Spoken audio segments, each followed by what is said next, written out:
Question number 7। यहाँ पर कुछ किताबों में 10 पावर दी गई है, कुछ में 7 है। आपके 2 आंसर मिल रहे हैं आंसर की में, तो पावर आपको 7 कर लेनी चाहिए, क्योंकि पदों की संख्या सम हो जाएगी तब 2 मध्य पद आएंगे। अगर यहाँ पर 10 पावर रखोगे तो मध्य पद एक ही आएगा, पदों की संख्या विषम हो जाएगी। तो देखिए, जब पदों की संख्या सम हो जाती है तब 2 मध्य पद कौन से होंगे? पहले पदों का नंबर आपको चाहिए, तो आपको सीधा बताया गया था n प्लस कौन सा 1/2 n प्लस 3/2, ये पदों के नंबर हो जाती है कब? जब पावर कैसी होती है? विषम, क्योंकि पदों की संख्या हो जाती है एक अधिकों के सम। क्लियर? तो पदों का नंबर आपका पहले चाहिए। तो यहाँ पर मध्य पद कौन से होंगे ये निश्चित करें पहले। मध्य पद जो प्रसार के अंतर्गत होंगे वो आपका एक तो होगा n प्लस 1/2 एवं दूसरा होगा आपका n प्लस 3/2 पद। क्लियर? ये पदों के नंबर होंगे। तो आपको ये पद ज्ञात करने हैं, n की वैल्यू 7 लगाएंगे, अर्थात ये मतलब निकला आपके लिए एक टर्म ऑफ कितना हो गया? n प्लस 1/2 निकालोगे 7 प्लस 1 8 की 4 हो गया। एवं दूसरा कौन सा हो जाएगा? टर्म ऑफ एक आगे वाला 5। क्लियर? तो ये फाइंड करने हैं आपको। अब टर्म ऑफ कौन सा होता है व्यापक पद आपका? r प्लस 1 प्रसार के लिए NCR a की power n minus r v की पावर r। फाइंड आउट करें यहाँ पर n मीन्स क्या है, a b क्या है यहाँ पर? देखिए यहाँ n कितना है? 7। a मीन्स प्रथम पद 3, b means minus x³ upon 6। Clear? तो व्यापक पद पहले मैं लिख रहा हूँ term of r plus 1। n का मान लगाइए 7cr, a का मान क्या है आपका 3 की पावर क्या हो जाएगी? n minus r। n का मतलब लगा दीजिए 7, b की पावर b का मान क्या है यहाँ पर? x³ अपॉन 6, पावर क्या हो जाएगी? r मीन्स क्या है? r ही रहेगा। अब देखिए, आपको जब चौथा पद ज्ञात करना है तब r का मान कितना हो जाएगा? ये कम करना पड़ेगा, एक पहले से जुड़ा हुआ है 3। 5वें पद के लिए r का मान 4 हो जाएगा। अब r इक्वल क्या लगाएं? 3, तो टर्म ऑफ क्या आएगा? 4। तो चौथा पद के लिए देखिए आपने 3 लगाया। क्लियर? 3 की पावर 7 माइनस 3, यहाँ पर माइनस x³ अपॉन 6 की होल पावर क्या है? 3, क्योंकि r इक्वल 3 लगाओगे तो टर्म कौन सा हो जाएगा? 4 हो जाएगा। ठीक है, फाइंड करें। क्या फॉर्मूला होता है NCR का? NCR factorial n upon factorial r into factorial n minus r। Clear? आप यहाँ पर 7 माइनस 3 करोगे 4 तक लेफ्ट कर दोगे तो ये बचेगा 7 6 5। 3 को ओपन करोगे 3 2, यहाँ पर 3 की पावर कितनी रह जाएगी आपके पास? 4। यहाँ पर देखिए माइनस आएगा टोटल स्क्वायर, क्यों? क्यूब बन रहा है ना, 3 पावर है तो क्या आएगा? माइनस का, तो माइनस आगे लगा दो माइनस। यहाँ बताइए x की पावर कितनी हो जाएगी? अब 9 मल्टीप्लाई होगा घातों में 9 अपॉन 6 को क्या लिखूंगा मैं? 2 इंटू 3, पावर कितनी चल रही है? 3। आगे सॉल्व करें, 6 सीधा लेफ्ट हो जाएगा, कितना बचेगा? 35 इंटू 3 की पावर कितनी है आपके पास? 4। यहाँ से 3 की पावर कितनी है? 3, तो कितनी रह जाएगी? 1। क्लियर? x की पावर क्या है? 9। 2 की पावर कितनी रह जाएगी यहाँ पर? 3, जिसकी वैल्यू कितनी होगी? 8। अब देखिए आगे कुछ कर सकते हो? कोई कॉमन फैक्टर नहीं है, मल्टीप्लाई करना पड़ेगा। कितना हो जाएगा? 105 8 x की पावर 9। ये आपका एक मिडिल टर्म आ गया। कौन सा? चौथा। अब आपको लेना है 5वां, तो r इक्वल क्या लगाओगे? 4। तब आएगा टर्म ऑफ 5 7c4 3 की power 7 minus 4 minus x cube upon 6 whole power 4। Solve करें, ये वैल्यू और ये वैल्यू इक्वल आएगी। आपको पता है n c r equal n c n minus r, जानते हो? ये हम जानते हैं एनसीआर इक्वल होता है एनसी एन माइनस आर। तो ये वैल्यू तो डायरेक्ट 35 हो गई, सीधा रख सकते हैं 35। ये पॉजिटिव आएगा, सम पावर हो गई, पॉजिटिव आएगा। ये पावर यहाँ पर कितनी रह जाएगी? अब 3 रह जाएगी, इंटू 3 की पावर कितनी रह जाएगी? 3। एक्स की पावर 12 हो जाएगी, घाते क्या करेंगे? गुणा करेंगे। x की पावर हो जाएगी आपकी 12। यहाँ 6 को 2 इंटू 3 फैक्टर करोगे, इसको फैक्टर करोगे तो ये हो जाएगा 2 इंटू 3 होल पावर क्या चल रही है आपकी? 4। क्लियर? आगे सॉल्व करें। यहाँ से 3 की पावर 4, ऊपर है 3 की पावर 3, नीचे रह जाएगी एक पावर, तो ये रह जाएगा आपका 35 x की पावर 12 अपॉन, देखिए 16 हो जाएगा, 2 की पावर 4 का मान हो जाएगा 16। यहाँ पर 3 की पावर 1 रह जाएगी, तो इंटू मल्टीप्लाई में कौन रह जाएगा? 3 रह जाएगा। तो आपकी वैल्यू क्या प्राप्त होगी बताइएगा? कॉमन फैक्टर कोई है नहीं, तो 35 ही रहेगा। अपॉन में कितना हो जाएगा? 48 x की पावर 12। तो आपके 2 मिड टर्म हो गए हैं। यहाँ पर एक हो गया है -1 से 5/8 x की पावर 9, एक हो गया है 35/48 x की पावर 12। एक चौथा पद है, एक पांचवा। समझ में आ गए दोनों? ये मिड टर्म। तो सबसे पहले हमने क्या लिया? मिड टर्म्स का नंबर। Clear? Question number 9, 1 plus a की whole power m plus n के प्रसार में a की पावर m का गुणांक a की पावर n का गुणांक दोनों कैसे है? इक्वल। ये हमें प्रूव करना है। तो सबसे पहले कौन सा पद लिखेंगे हम? व्यापक पद। व्यापक पद यानी r+1 पद। क्या होता है अपना फॉर्मूला? अपना फॉर्मूला होता है NCR, a की power n minus r, b की पावर r। अब यहाँ पर a से क्या मतलब है, b से क्या मतलब है, n से क्या मतलब है, वो शिफ्ट कर देंगे। तो इसका व्यापक पद देखो क्या हो जाएगा? Term of r+1, n means m+1 है, m+n है यहाँ पर, m+n CR। a मीन्स 1 है, b मीन्स क्या है? a, तो a की पावर r, यही हो जाएगा व्यापक पद। अब आपको क्या चाहिए? a की पावर n का गुणांक चाहिए, a की पावर n का गुणांक, दोनों को फाइंड करेंगे, दोनों कैसे हैं? इक्वल। अब देखिए a की पावर n का गुणांक कंपैरिजन करोगे तो आपको r इक्वल क्या लगाना पड़ेगा? m। r इक्वल m लगाओगे तो यहाँ a की पावर m हो जाएगा, लेकिन हमें केवल क्या रखना है? गुणांक। तो गुणांक क्या हो जाएगा? m plus n c n तथा a की पावर n का गुणांक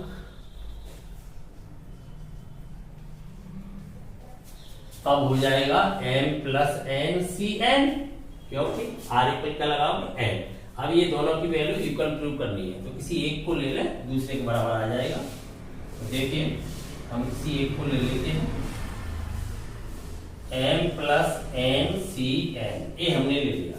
तो इसको सॉल्व करते हैं। तो आपको पता है NCR हमें इसे कन्वर्ट करना है, तो NCR इक्वल होता है NCN माइनस R। इसका यूज करेंगे तो m plus n c, m plus n minus n, फॉर्मूले के अनुसार। तब क्या बचेगा? m plus n c n, m से m लेफ्ट हो गया, इसके बराबर आ गए। अर्थात हम कह सकते हैं दोनों गुणांक कैसे हैं? इक्वल। यही हमें प्रूव करना था, हेंस प्रूव्ड। समझ में आ गया? कोई शक? 10वां क्वेश्चन, x प्लस 1 की होल पावर n के प्रसार में r-1 में, r में एवं r+1 में पदों के गुणांकों में अनुपात दिया गया है। तब हमें n और r का मान ज्ञात करना है।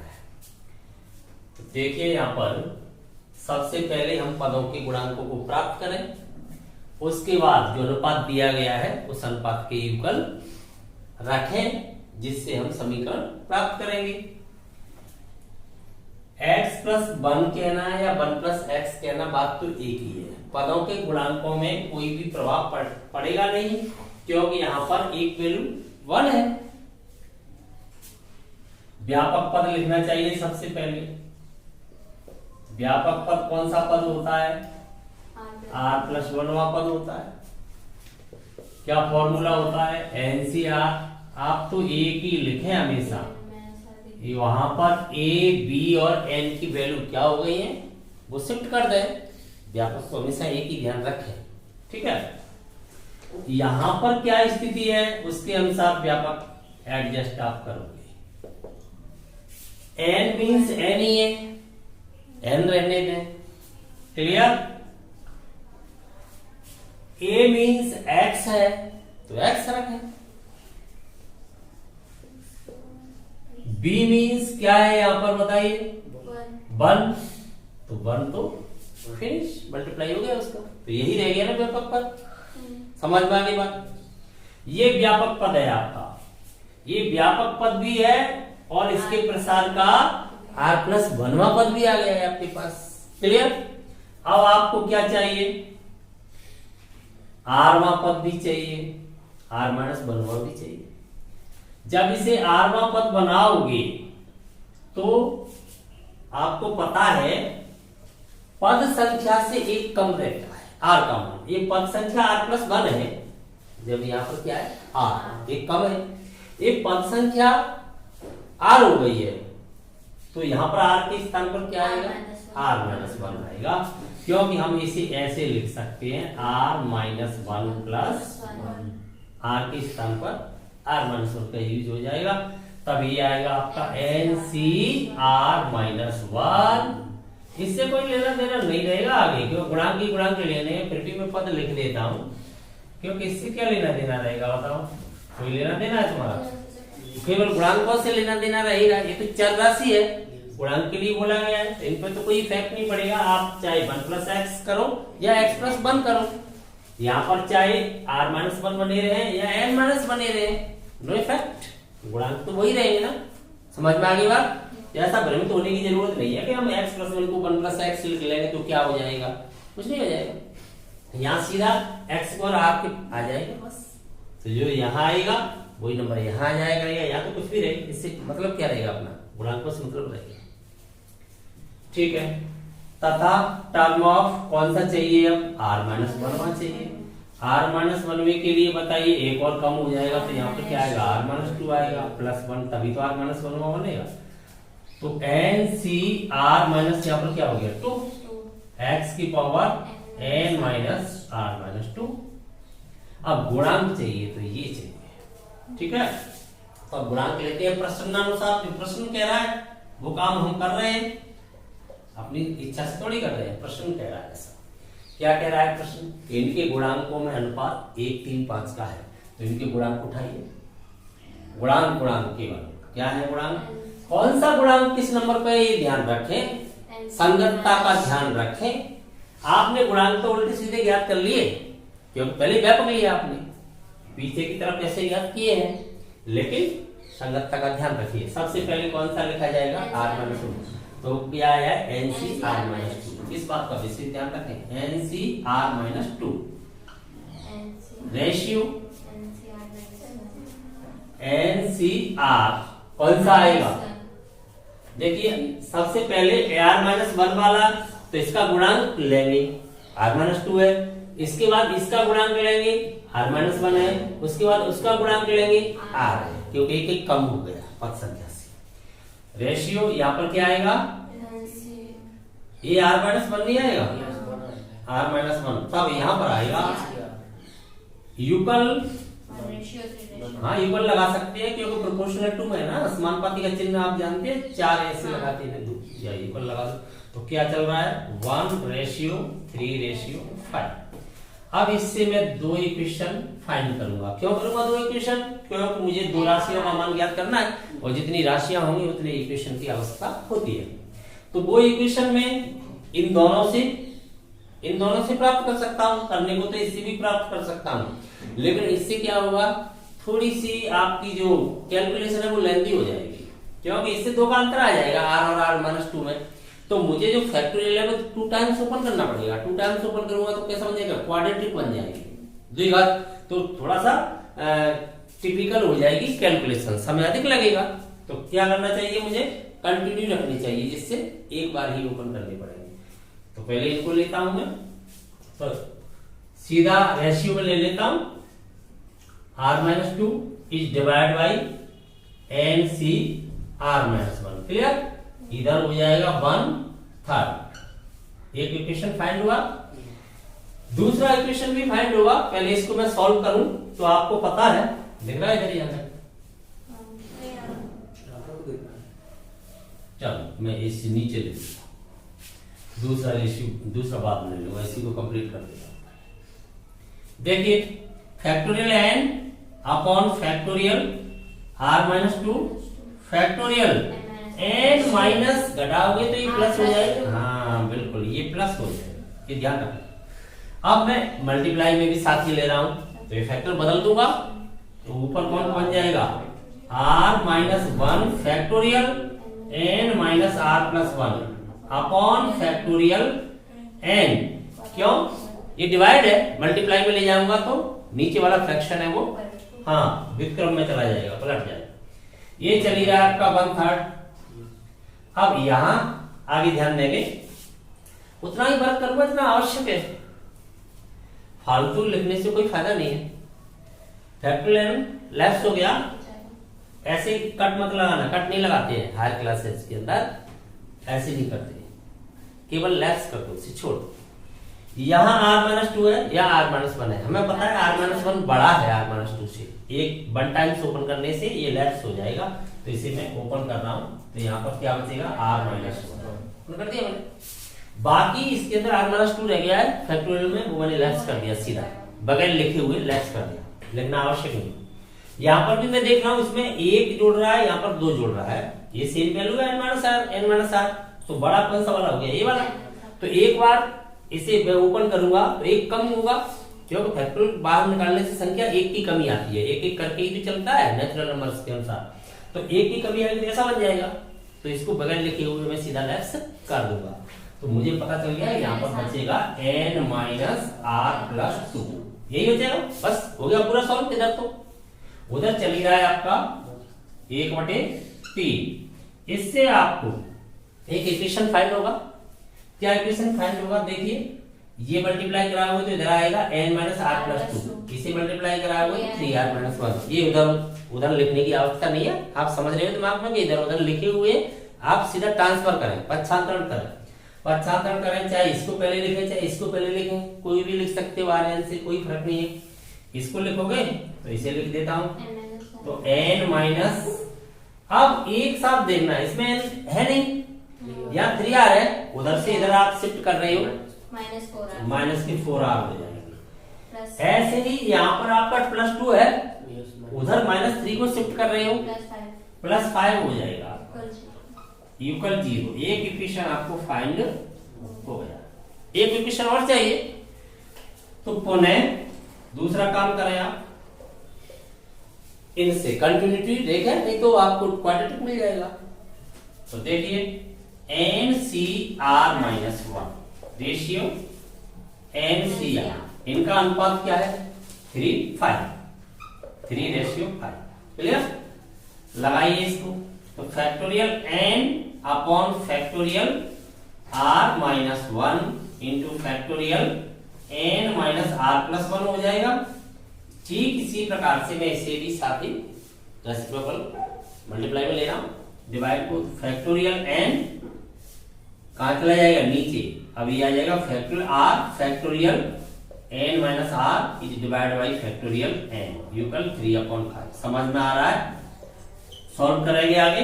ये r-1 है, ये r है, तो एक 1 टाइम्स ओपन करूंगा, इसे r-1 बन जाएगा, तो ऊपर क्या बचेगा, r, n लेफ्ट हो गया, ऊपर r बचा, नीचे n माइनस r+1 एक ज्यादा है n माइनस r से, तो नीचे ओपन करूंगा मैं इसे, तो ये आ जाएगा n माइनस r+1, बस इतना ही हो जाएगा। अगले स्टेप में n माइनस r ले जाएगा ना ओपन करने से, तो क्या हो जाएगा, लेफ्ट हो गया। इक्वल क्या चल रहा है अपना 3/5। क्रॉस मल्टीप्लाई कराओगे तो देखिए 3n माइनस 3r, उधर 5r इधर लाओगे तो कितना हो जाएगा, माइनस का 8r हो जाएगा। तो ये हो जाएगा 3n माइनस 8r प्लस 1 है ही इसके साथ, प्लस 1 इक्वल 0। इक्वेशन आपको मिला सेकंड। अब आपको फर्स्ट और सेकंड दोनों इक्वेशन को सॉल्व करना है। तो सॉल्व करने के लिए आप समान गुणांक विधि का प्रयोग करोगे। तो हम देख पा रहे हैं इसके साथ 2 का मल्टीप्लाई कर दिया जाए तो r इक्वल हो जाएगा, या इसके साथ 3 का मल्टीप्लाई किया जाए तो n इक्वल हो जाएगा। 2 का मल्टीप्लाई कर ले, किसी को भी कर लो।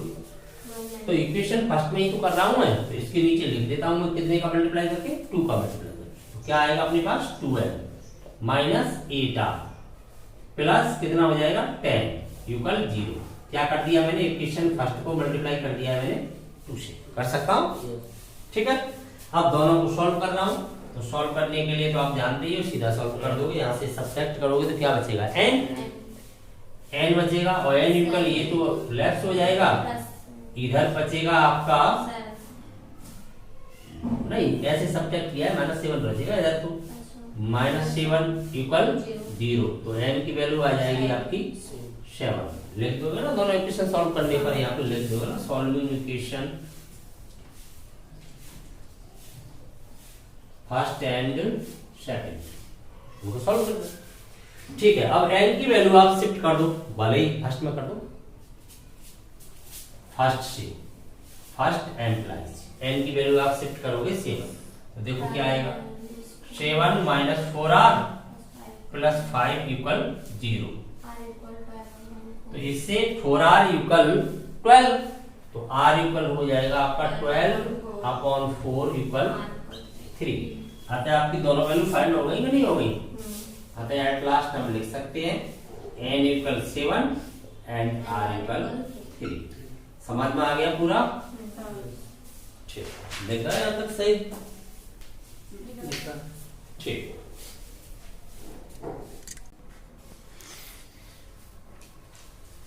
ग्यारहवें क्वेश्चन में हमें प्रूव करना है 1 प्लस एक्स की होल पावर 2n के प्रसार में x की पावर n का गुणांक।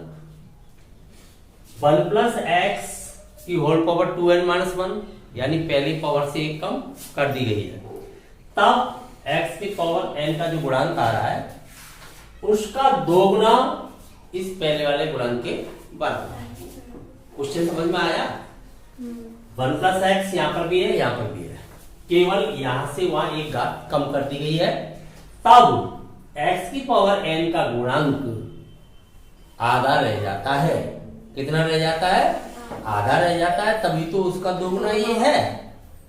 पावर 1 कम कर देने से ही गुणांक कितना रह गया है, आधा रह गया है। तो 1 पावर बढ़ाने से गुणांक 2 गुना हो गया है। यही तो बात हुई। तो ठीक है, तो पहले हम गुणांक निकालते हैं, तब दोनों को देखते हैं कि एक दूसरे का ट्वाइस है या नहीं है।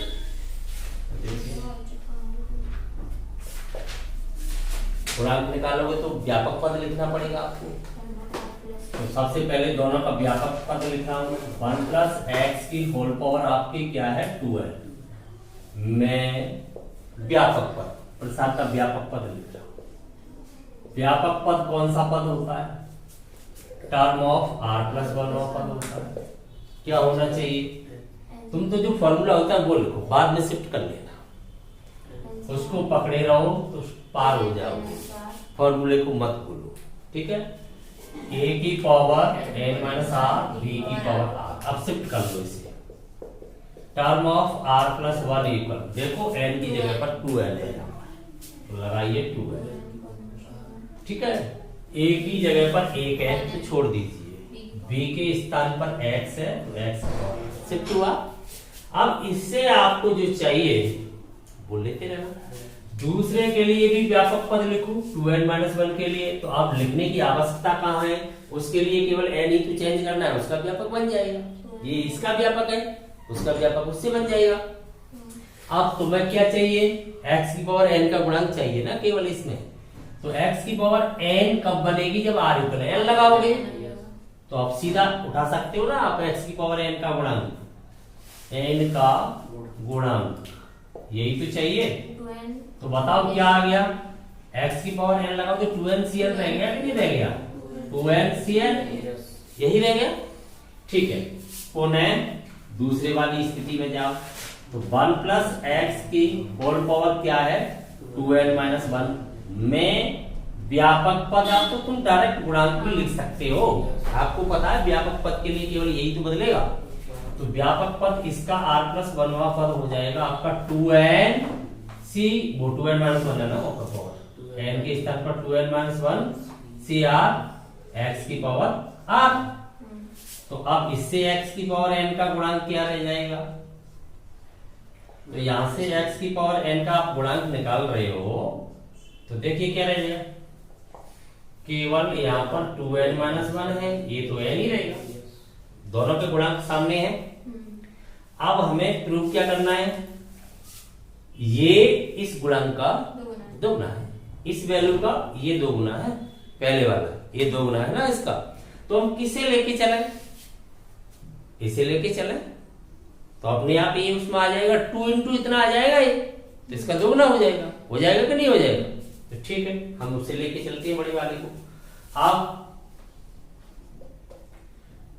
2n की value twice 2n minus 1 cn, ये हमें प्रूव कर दिया।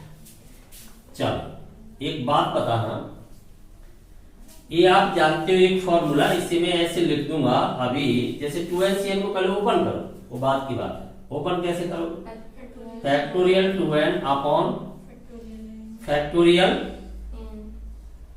n रह जाएगा, डायरेक्ट समझ जाओगे, नहीं समझ पाओगे, पहले तो ये आएगा n, वहां भी n रह जाएगा, क्योंकि 2n माइनस n करोगे ना दोनों जगह n रह जाएगा। ये बात समझ में आ गया था। अब ये भी n ये भी n, तो बड़ा कौन सा है 2n, ये 2n है, और नीचे रह जाता है आपका n, यानी आपके पास यहाँ भी n है और यहाँ भी n है। तो अब 2n को ओपन आप करोगे, एक पहले करो तो सही, तो 2n ही बाहर आएगा, तब एक अंदर कम हो जाएगा, ये तो जानते हो आप। कोई भी राशि है आप उसे फैक्टोरियल से बाहर लोगे तो एक कम हो जाएगा। नीचे आपके पास यहाँ भी n है यहाँ भी n है, एक को ओपन करो तो आपका n बाहर आएगा, तो n माइनस 1 रह जाएगा, एक फैक्टोरियल n आपने रोक दिया, एक को आपने ओपन कर दिया, समझ में आ रही है बात पूरी। और ये आपने n माइनस 1 लिख देता हूं मैं, चलो फैक्टोरियल में क्या रह जाएगा आपके पास n माइनस 1 रह जाएगा, एक फैक्टोरियल n तो आपका वैसा का वैसा ही है, समझ में आ गया यहाँ तक। आगे बढ़े, n से n लेफ्ट हो गया, ट्वाइस ब्रैकेट ले लेता हूं, क्या दिक्कत है, मल्टीप्लाई है ना, जो बचा वो लिख रहा हूं मैं। अब मेरे पास क्या बचा हुआ है, फैक्टोरियल 2n माइनस 1 यही तो बचा हुआ है, अपॉन में फैक्टोरियल n पहले लिखूं या n माइनस 1, इधर उधर इससे तो कोई इफेक्ट नहीं है, बात एक ही है ना। तो factorial n into factorial n minus 1 यही तो बचा। अब आप विचार करें थोड़ा सा इस फैक्टर पर विचार कीजिए, इस फैक्टर को आप ओपन करोगे तो आपके पास क्या बचेगा, ओपन करके तो देखें तभी तो पता चलेगा कि यही तो नहीं है, इसको ओपन करके तो देखें। तो इसको जरा ओपन करके देख लें साइड में, कैसे ओपन करोगे इसे, 2n minus 1 upon factorial n factorial 2n minus 1 में से क्या घटाओगे, यही करोगे ना, यही करोगे ना। अब दोनों को देखना जरा क्या बचा आपके पास, क्या इसकी वैल्यू है, तो क्या लिख सकते हैं हम, ट्वाइस इनटू क्या 2n माइनस 1 cn, अर्थात हमने देखा 2n cn इक्वल हो गया ट्वाइस 2n माइनस 1 cn। इसका अर्थ ये हुआ x की पावर n का गुणांक जो इसके प्रसार में था उसके प्रसार का दोगुना हो गया। यही प्रूव करना था ना हमें, हेंस प्रूव, यही प्रूव करना था, लिख दूं डायरेक्ट यही से हेंस प्रूव।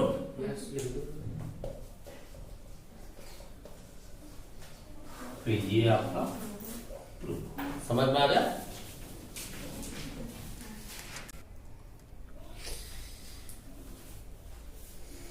लास्ट क्वेश्चन है 12। 1 प्लस एक्स की होल पावर m में एक्स स्क्वायर का गुणांक 6 दिया गया है, तो हमें n का कैसा मान ज्ञात करना है? धनात्मक। तो हो सकता है 2 मान प्राप्त हो जाए तो ऋणात्मक नहीं लेंगे, केवल धनात्मक मान ज्ञात करना है। ठीक है, पहले क्या लिखना चाहिए हमें? व्यापक पद। सबसे पहला काम व्यापक पद लिखना है। व्यापक पद term of r plus 1। Formula वही लिखा है ओरिजिनल, जहां जो मान है वो बाद में लगा दें। n सी r a की power n minus r b की पावर। अब देखिए इसके लिए क्या हो जाएगा? n मीन्स m, r तो r ही होता है, a मीन्स 1 छोड़ दो, b मीन्स x, यही रह गया। अब जो कहा गया है वो काम करें। एक्स स्क्वायर का गुणांक कितना दिया गया है? 6। समीकरण मिल जाएगा, एक ही राशि ज्ञात करनी है, एक ही समीकरण की आवश्यकता है। तो आप लिख रहे हैं उसी बात को, प्रश्नानुसार प्रश्न कह रहा है ना, एक्स स्क्वायर का गुणांक, जी कह रहा है एक्स स्क्वायर का गुणांक कितना है? 6। तो लगाओ, एक्स स्क्वायर का गुणांक निकाल लोगे तो आपको पता है आर इक्वल वही लगाओगे 2, तभी तो एक्स स्क्वायर बनेगा। एक्स स्क्वायर तो नहीं लेना, उसका गुणांक लेना। तो क्या होगा? MC2 होगा कि नहीं होगा? तो ये क्या होगा आपके पास? MC2। समझ में आ रहा है? आप यहां से कंपैरिजन करके ही तो लोगे गुणांक। MC2 आया, MC2 का मान कितना है? 6। बस इसे सॉल्व करने m का मान फाइंड करना। तो ये तो जानते ही हो, NCR क्या फॉर्मूला है? Factorial n factorial r into factorial n minus r। ये फॉर्मूला यही यूज करें। यूज करोगे तो ये क्या हो जाएगा? Factorial m factorial 2 factorial m minus 2 equal 6। Solve करोगे इसे तो m बड़ा है माइनस 2 टाइम्स ओपन करना पड़ेगा। तो एक तो आएगा m, फिर रहेगा m माइनस 1, m माइनस 2 रहेगा, तो लेफ्ट तो ही आएगा। फैक्टोरियल 2 की वैल्यू तो 2 ही होती है ना, तो मल्टीप्लाई में भेज दोगे तो क्या हो जाएगा? 12। क्या तुम्हें 12 चला गया। इसे सॉल्व करके m का मान फाइंड कर लें। तो मल्टीप्लाई करोगे तो देखो m स्क्वायर माइनस m, इधर लाओगे तो माइनस का 12 इक्वल 0। 4 और 3 12 और 4 और 3 1, 4 माइनस का रखोगे ना, तो इसके फैक्टर क्या हो जाएंगे?